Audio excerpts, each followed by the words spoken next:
Естеріңізде болса, осы жылдың қаңтар айының 1 күні кешкі сағат 21 шамасында төтенше жағдайлар қызметінде қаламыздағы Байдул Баба көшесінде орналасқан планта кәсіпорнының қоймасы өртеніп жатқандығы жайлы ақпарат түскен болатын. Оқиға орнына арнайы өртке қарсы нөмірі 1 мамандандырылған жасақтан 5 бірдей өрт сөндіру техникасы мен қызметкерлері барып тілсіз жауды ауыздықтайды. Алайда лаулаған өртті сөндіру барысында қайғылы жағдай орын алып, жоғарыда аталған жасақтың қызметкері өрт сөндіруші Жұлдызбек Есенәлиев ерлікпен қаза табады. Өрт болған мекен жайға қосымша күш құралдармен бірге Жұлдызбек Есенәлиев өзінің қарауылымен бірге келіп, сол жерде өрт сөндіру барысында жұмыс атқарды. Үлкен. Жұлдызбек өзінің ерлігімен көзге түсе білді. Қойылған тапсырманы дер кезінде орындап, шапшаңдығымен, ерлігімен үлкен жұмыстар атқарды өрт болған жерде.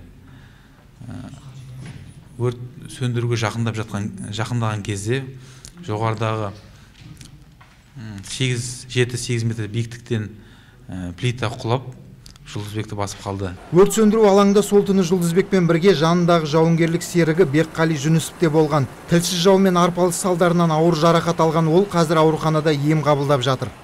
Сыртта тұрып өшіріп атқан кезімізде білмедім не түскен. Көрсете қалды, арғар есімді білмеймін.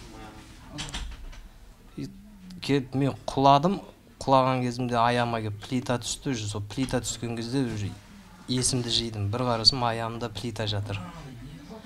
Балдар жүгіріп келді, шығарып алды мені.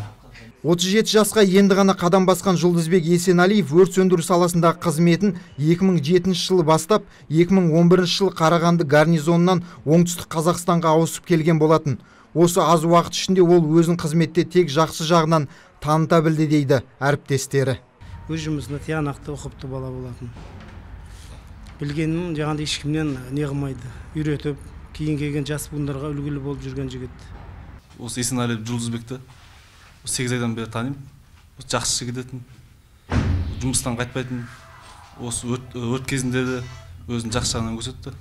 Ерен ерлігімен замандастарына үлгі болған өрт сөндірушінің заты өшсе де аты мәңгілік өшпек емес. Өйткені оның артында аяулы жары мен ұрпағын өрбітетін 2 ұлы қалды. Әріптестерінің ерен ерлігін бағалайтын ұжымы оның жанұясына қамқорлық жасауға әрқашанда дайынбыз дейді.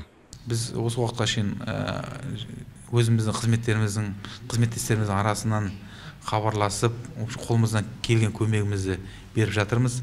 Әрі қарай ол есімізден шықпайды, әрқашан бірге отбасы мүшелерімен, бауырларымен әрдайым хабарласып, қолымыздан келген көмегімізді беріп тұрамыз деп ойлаймын. Жеке басының құлқынынан қызметке деген құрметін биік қойған Жұлдызбек Есенәлиевтің қайталанбас ерлігі ел есінде мәңгі сақталары анық. Жанболат Мелісұлы, Нұрлан Алтынбеков, ТВК телеарнасы.